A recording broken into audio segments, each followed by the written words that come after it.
All right, Victoria 3 fans, let's talk about mods in 1.7.3. Now, the last mod list I did was a while back. It was for 1.6.x, and a number of mods have fallen off that list, and a number have fallen on. Why? Well, 1.7.3 introduces several fixes that some of those mods I had are no longer needed for. Also, some mods are no longer compatible with 1.7.3, and I found some other mods that may do the job better for some of the mods that I had before. Let's get into it. Number one, the map mod I have here. Paper map all the way. Yeah, it served its purpose. Now I've got modern political map terrain exterminator. This will actually get all the way down to the base, and it will be colored all the way down. It's no longer a sudden whiteness. It's yeah, this is a delicious little one here. Still have clear sky. The profiling based optimization performance mod, it was on hiatus for a few patches. Now it's back in action. It's going to stick around because as the developers implement the fixes in that mod, the modder is going to find other ways to try to improve performance. Now, ultimately, we're going to get rid of all the low hanging fruit and take care of all the things that a modder can do, and then it's going to come down to just actually changing the real code in the executable that a modder is not going to be able to access. But for right now, we've still got some good performance enhancements that we can do. And one reason 1.7x is such a well-running system or version is because it incorporated many of the fixes that were in this mod in the 1.6 version. It's thank you very much, Ferris. Extra top bar info works. Love that because it gives me, well, more information on my top bar. I can't live without that one. Better save game delete button still works. GDP plotline plus. Your line go up and it's a bigger graph. Easier for these old eyes to read. More informative panel tooltips. They're more informative. It's like it says there. Price tag, which shows more price information for things, names of nations. This has been updated now for 1.7. There was a bit of a hitch with the newer nations. Now it should be good to go. Let's go down to the next rung of mods that I've got here. No flu, still need that one because flu still be broken. Later African colonization. This you got to use advisedly. Yes, it will mean that the AI will not colonize Africa until the 1880s, give or take a few years, but it also means that the USA cannot complete certain missions because the right now the exploration of the West requires quinine, and that's a prerequisite for getting the Oregon Treaty to fire off with a lower relationship level with England. So if you want your Oregon Treaty to work well, you're going to need to not have later African colonization and discover quinine early and then deal with the border gore in Africa. If you want Africa to be colonized at a sensible date, then you're going to hamstring the U.S. slightly in this area. Having said this, I've still seen the USA expand, take the territory it needs. Most of the time that it doesn't get Oregon in games that I've watched is because it's also at war with England, and you need to have good relations with England to get Oregon. So I don't know. Anyway, use later African colonization advisedly, but I use it because I want to scramble for Africa in the 1880s, not the 1840s. Sweet, sweet, sweet victory. Give yourself some more prestige and influence for battles. Wages impact prestige for the Navy. Why not?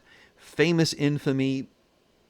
This is one where it expands the infamy limits, where you can go up to up to 50 and things like that.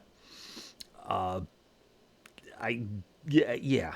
I like having that because I still think that there's something to work with the infamy system. It even though there are now some more discounts for going against unorganized nations or unrecognized nations as well. It's still I like my great powers to have a little more room to maneuver.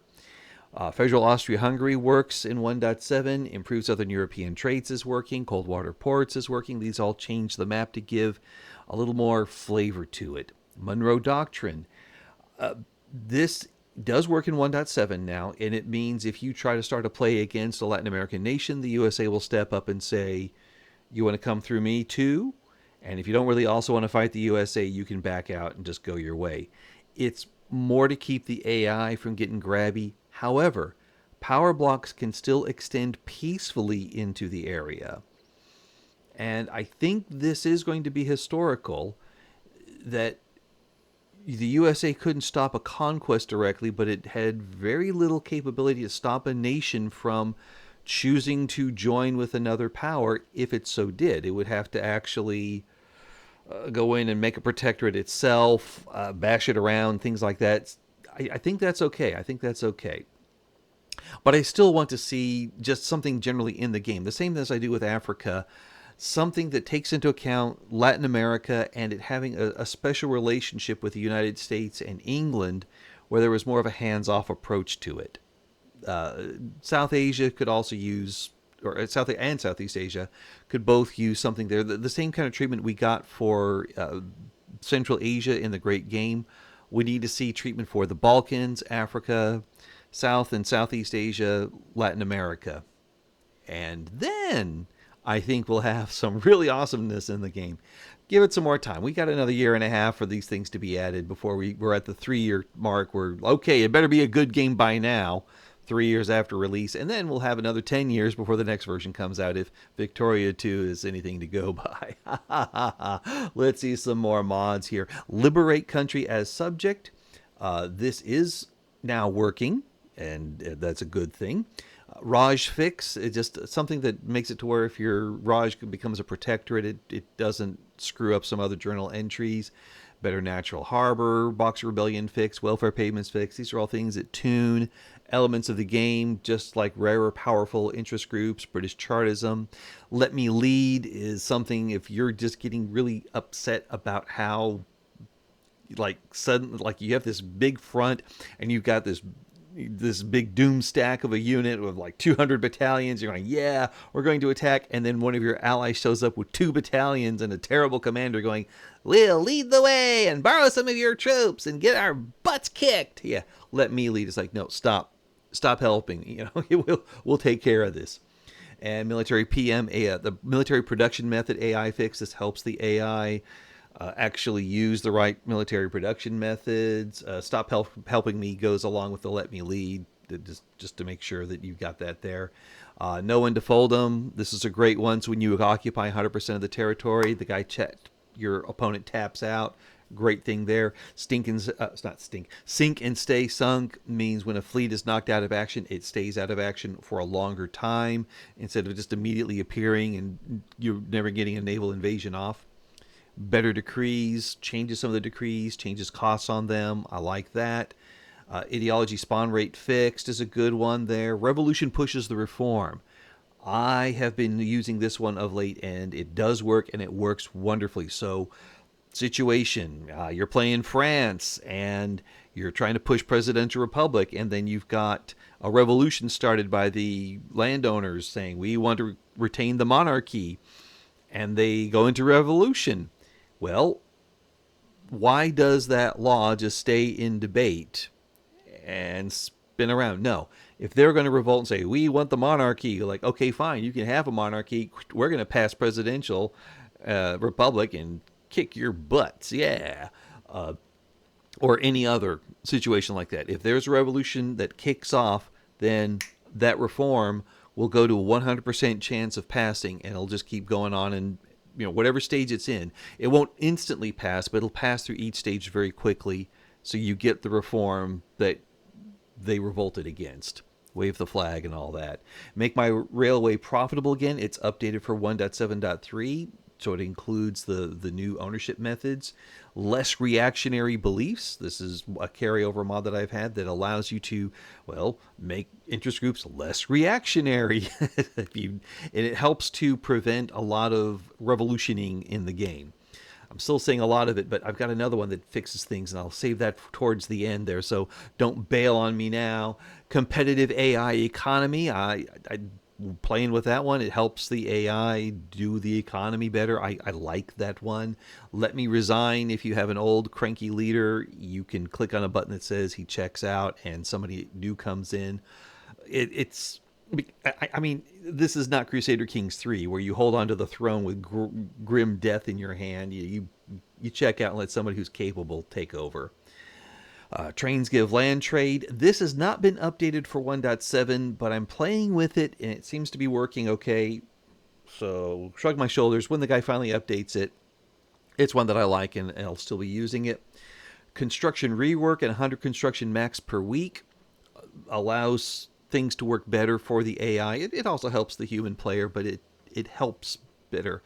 The construction rework gives some construction out of the urban centers and not just the regular construction. So that way, even if you don't have any construction buildings, you still have some native construction in the province that allows you to build things and not have a complete negative penalty on it. Better revolution size. This is a good one here. It means you don't have a revolution that takes 90% of the country. It's scaled accordingly to the power of the revolution. I like that one. Irregular nerf. Keep the irregular troops weak, so that way a few professional troops can disperse them with nary a thought. I like that one. Numerical balance military. It has not been updated for 1.7, but I think it's one that should be able to work okay, where as you improve the technology of your forces, it gives you a much more improved edge against your opponent. So instead of it being just, yeah, I have skirmish infantry against line infantry, I've got a small boost there. Well, now it's a little bit more of a boost, and if when you go to trench infantry against, say, line infantry, it's even more pronounced. Or siege artillery against mobile artillery, boom, it's bigger, and that means when you get to the war methods where it's closer to World War One, your cavalry is like, yeah, bro, no, just get it out of here. You don't want that. You want artillery and you want infantry. That's it. Double incorporation speed, just because I like to incorporate more quickly. If you don't want to, you don't have to use it. I don't like the incorporation speed in the base game. But I'll say this. Now that we have the 1.7 mod where you create, or not create, well, yeah, where you build a block and you take over another nation and you can invest in it and you can reap the benefits of that investment without having to conquer the area, then I don't need this one as much.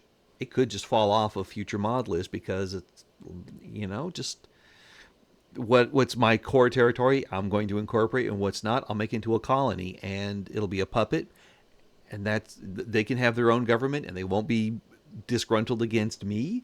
I'll have a higher standard of living because I don't have to deal with all the pores and that little, that place where I get all my coal, oil, and rubber. Okay, yeah, it's kind of mean, but yeah, still, the idea being you can play with more historical political organizations and not have to own everything means double incorporation speed may be one that I eventually leave. Culture in shackles fixes it to where when you have slave populations moving out of Africa to other parts of the world, they have a melting pot effect where they become Afro, whatever it is, local there, and merge together. So instead of having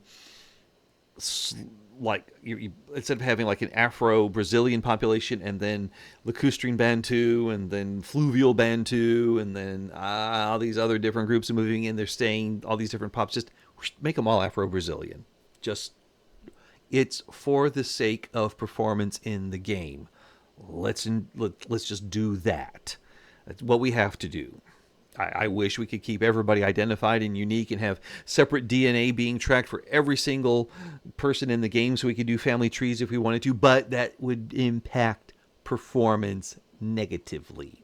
Let's consolidate. Let's make it to where the PC, the CPU can run the game as efficiently as it does. And I have to say 1.7 is much better at reduced graphic processor usage and central processor usage. Both CPU and GPU usage are lower in 1.7. I'm very glad for that. But I'm going to keep this kind of performance mod just because I want. And speaking of that, I've got hyper-aggressive pop merging and yeet pop fragments. Hyper-aggressive pop merging is what the mod does is in the title. Makes them go. You will probably wind up with very little religious variance in your country because that's going to just like that. And yeet pop fragments means, well, if there's a teeny tiny, like two people or whatever, let's just merge them all together. Let's just merge the things, or get rid of them and have somebody else get born and replace them. We don't, because think of it this way. You've got maybe 90% of your population is contained in 10% of the major population groups you have in your country. And then the other 10% are spread out over 90% of the total things. This is a wide line here. See how big it is? So you've got like a small percentage of your population kept within, but it's fragmented. It's so diverse, and that kills performance. Eating them helps out. Let's keep going here. I've got some more mods to get through.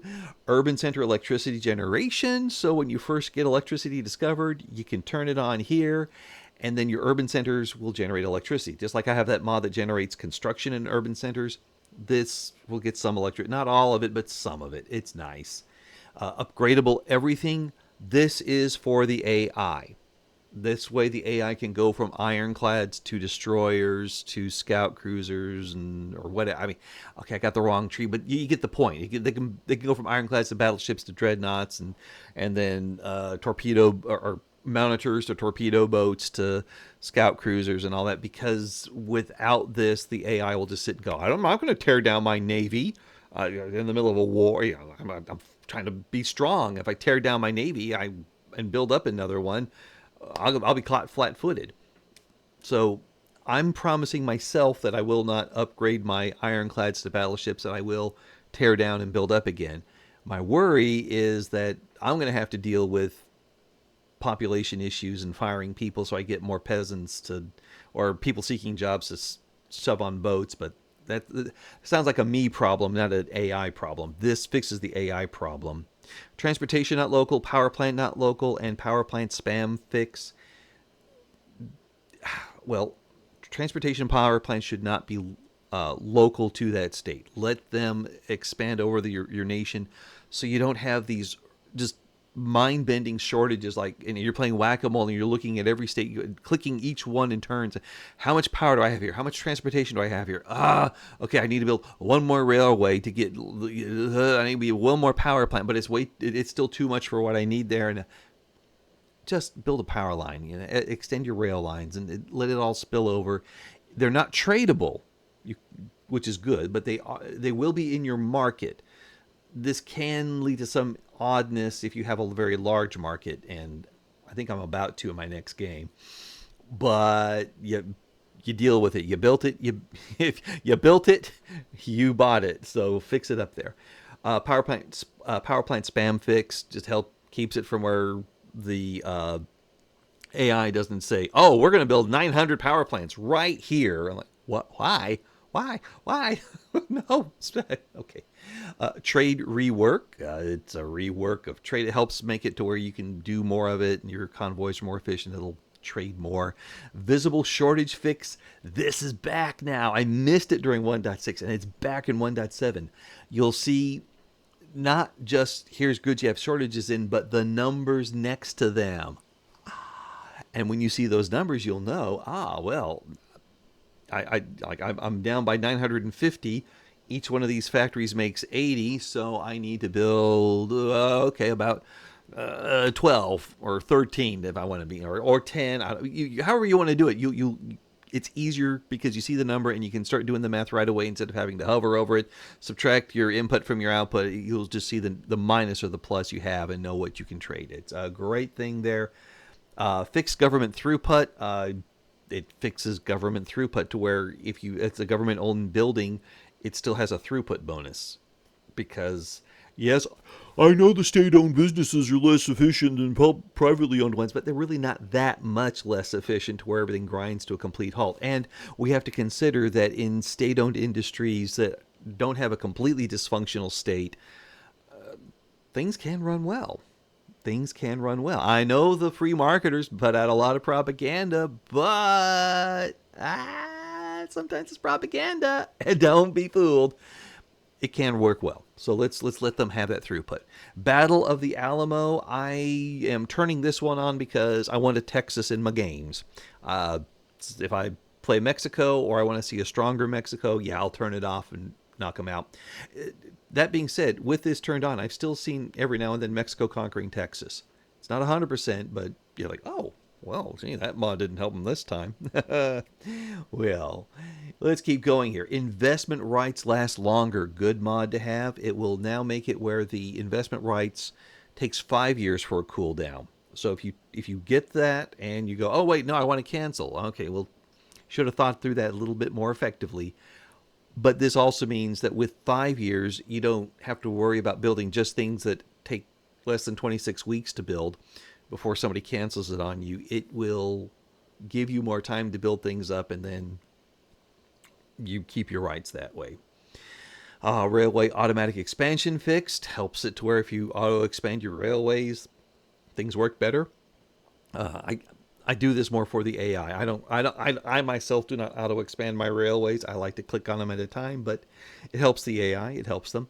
Military treaties for militias. So if you have national militia as a government type, you can get a military treaty. And I don't know if this one or some other mod tweaked it, but I can form all kinds of interesting power blocks that I think maybe I shouldn't be able to form. But anyway, this leaves it wide open and it makes it more fun. I like that. Pop demand tweak will help populations demand more stuff and help you out in that way. Ultra historical demography is not updated for 1.7, but another guy, a couple people, not just one guy, but a couple people played through with it and said, hey, it looks like it's working. It's working as advertised, where one of the key features is that it'll put a malice on French population growth like it happened during this time period. And we don't know why, but we know it did. So this does that, and it seems to be working. Canals add company capacity. This is one where I want it to work, and I don't know if my load order is good on it or not. I've moved it down. I want it to be where when I build a Suez Canal or Panama Canal, I get another canal slot, or sorry, another company slot that I could use for them instead of having to rip one out and put another one in. You build the dang canal, you're going to get the company that goes with the canal. There, you like it, you happy, there you are. I want that to work. But again, if it I leave it in there, and in my next run, I'll see if putting it in this lower part of the mod order helps out. Yes, we're almost to the end because I'm talking about load order. Automobiles won't destroy your railways anymore. There's a thing in the game where as soon as you build one automobile, then everybody says, that's it, I'm driving in cars. If there aren't enough cars, well then, we don't go to work, we don't do it. This fixes that part there. I think transportation and city centers, there's some things there. This means that once you discover the auto, yes, you will use lots of it, but they'll still also want to use trains, as they did historically. Now, I'm into the home stretch here. Yagami's Better AI. And you're going like, oh, wait a minute, you have another AI mod, but this one's different because this one improves the AI the old-fashioned way with cheaty buffs. It gives the AI +2 on this, -2 on that, plus 10% here, minus 10% there, just to keep it from spinning around and having 10 revolutions in a row because it's just getting hammered. It doesn't know how to play. Well, make it easier for the AI. Thank you. So it should be a more worthy opponent. I'm going to find out the hard way because I just turned it on. I liked it. I haven't played with it yet, but I believe in it. I like games where the AI gets that little boost. So we'll play with that. And I've given myself a little boost with that Infamy mod. So industry realism is great, and political and economic changes is great. Both have been updated for 1.7 along with the COM patch. Industry realism splits everything out into separate buildings, so you no longer have to choose between groceries or liquor. You have a grocery building and you have a liquor building. You have a building where you make good A, and instead of also good B, you have them split out. Industry realism, oh my gosh, I played a few vanilla games when 1.7 came out, and I was missing this so badly, even in the early game when it really doesn't make much difference. I was still missing it. And political and economic changes, which gives me the ability to have booms and busts and cool stuff like that, and interest groups being able to reinvent themselves more readily. Oh man, I miss that playing vanilla as well. Both of these have added so much. Industry realism removes frustration, and political and economic changes adds so much flavor for the period without it being nation specific. I gotta have these. Another one that I'm working on with the mod author is the Great Revision. I really like the direction this one is going in. I'll tell you why. He's got a part in there that allows for a high level of flexibility for the player when determining taxes. We're not gonna give this to the AI that they'll just lose their mind. Now there are some areas around that need to be worked, especially when interest groups are set to demand a tax type that you're not going to switch to because you've got your you have a special one because you're a player, and so it probably rewriting things with journal entries or events will get it to where your interest groups will then demand the new tax laws that you have available and not ask for the other ones. Things like that. And also tuning the kinds of obsessions that it gives and the level, just so that way we don't have anything where it just severely outbalances it. But I really, really enjoy using this mod and the flexibility it gives me. I can fine tune things very nicely. Also new on my list, and one that I plan to keep for a long time, is Hail Columbia. You put this in, and instead of Canada being this big red thing and the USA almost touching the Pacific and Mexico filling out in the Pacific, now you see instead a truer representation of where European type settlement had happened by 1836. A very thin band in Canada with little bits and pieces there. The U.S. frontier has not yet taken all of Minnesota, and it's barely across the Mississippi. Oh, I love that part. I really love that part because the USA had in the 18 even up to about 1850, the frontier was considered to begin where the Mississippi River was. That there was very little settlement. It was very rough. It was very rugged. And then after 1850, the USA gets California from the Mexican War, but still the part in between the Mississippi and Missouri rivers and California, very open, very uncolonized. So that means the USA doesn't get those areas settled until much, much later in the game. It looks right. That's what I want Africa to do too. That's what I want, because by the time all the nations are getting ready to colonize Africa, America is just beginning to close in the frontier and finally end the conflict between the government expansion and Indian territories. Yes, I know it ended badly for the Indians, but Native Americans, but this mod makes it look a lot better and helps to drive events forward. So I no longer have the American Civil War fixed. I instead have Hail Columbia, which gets me a good Civil War going. It also helps to, it's supposed to help prevent people from abolishing slavery at the very beginning of the game, hobbling the landowners, and then never having a civil war. The way the U.S. political structure was, for those who are not familiar with it, I'll sum it up in a very short few sentences. The Constitution was written so that way slavery could not be overturned. It was written that way. And it was envisioned that one slave state would always be admitted for every free state to keep a balance in the Senate, so that way no one would ever be able to abolish slavery, because even if it passed in the House, it gets to the Senate, there's an equal number of senators, and you always made sure you had the vice president from the South, and who would vote in the tie vote, and then it would die. So no one would even try. It fell apart when they brought in California and they didn't have a slave state to go with it. And I know there's a whole bunch of stuff there, but this helps to keep it from just being knocked out in 1837. Good thing there. The 1.7.0 unofficial hotfix mod became the 171, the 172. Now it's the 173 unofficial hotfix mod, which has quick little hotfixes for stuff that the developers haven't put into the latest patch. When 174 releases, probably next week, this will take care of that as well. And speaking of 174, I don't see any of these mods that I have being damaged by 174 or no longer needed because of 174. They're still going to be there. I think 174 is going to be some tuning and some things like that that'll just help it go along. The rest of these mods that are updated for 173 should also be good for 174 and up to 17 or 170 up to about 1.8. I think we're in that part where it's good and stable.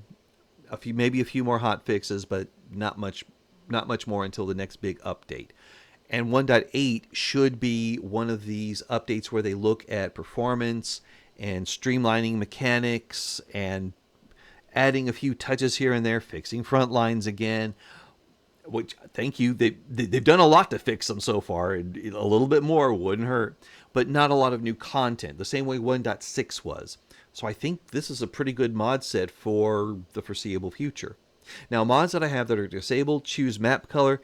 I leave it disabled simply because it leaves a choice on the screen to choose a map color, and you always have an available decision, and I just turn it off so I have that turned off. But if I need to get a new map color, I'll save the game, exit, turn that on, load the game, choose my map color, and then I can choose the option and choose map color to exit out of that. That'd be fine. Simply less infamy. It reduces, or it increases the rate at which your infamy is reduced every year.